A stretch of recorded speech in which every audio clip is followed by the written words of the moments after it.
We're celebrating Hispanic Heritage Month, and the Hispanic Chamber of Commerce in Greater Kansas City has been a voice and a resource for small businesses across the metro since 1977. Kansas City, also the birthplace of the National Hispanic Chamber of Commerce, which now operates out of Washington, D.C. Fox 4's Lexi Friend shows us how local business leaders help lay the groundwork for successful Hispanic chambers all across the nation.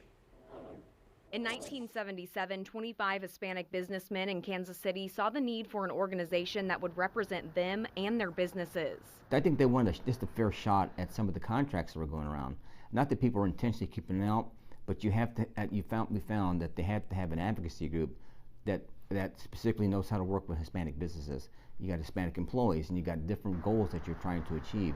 And then when they got started, a lot of corporations start taking notice. That vision led to the founding of the Hispanic Chamber of Commerce of Greater Kansas City. One of the founders of the KC Chamber was the father of Mike Barrera. Barrera himself later served as president of the National Chamber. My father, him and a bunch of other businessmen locally, they got the local Hispanic Chamber started, and then there was a big meeting among all the local chambers that started in Santa Fe, New Mexico. And that's where they formed it and did their initial bylaws and did the formation papers. And then from there, they ended up moving the chamber here to Kansas City. And that framework for the KC Chamber made a national impact. 2 years later, in 1979, under the leadership of Kansas City businessman Hector Barreto, the United States Hispanic Chamber of Commerce was born. Its original headquarters were right here in Kansas City. I know Hector at that time, I think, had a building. And so at that time, you needed a place to go.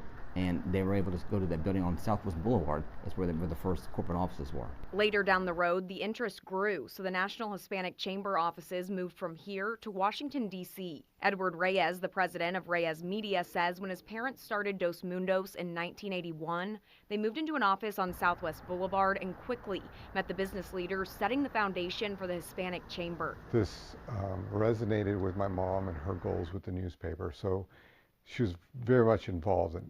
I, at the time, was very young. I was 15 or so, but I was helping out as much as I could. And so I got to see a lot of it. Kind of like the fly on the wall, I got to see a lot of what was going on and hear what their vision was and some of the obstacles they were running into. Reyes landed a job at the National Hispanic Chamber of Commerce out of college and worked as the administrative assistant to Hector Barreto. We were doing trade missions between the state of Missouri and the state of Jalisco in Mexico. We were looking at expanding opportunities through the I-35 corridor. There was talk of free trade zones. There was talk of all kinds of new business opportunities, not just locally, but nationally and internationally.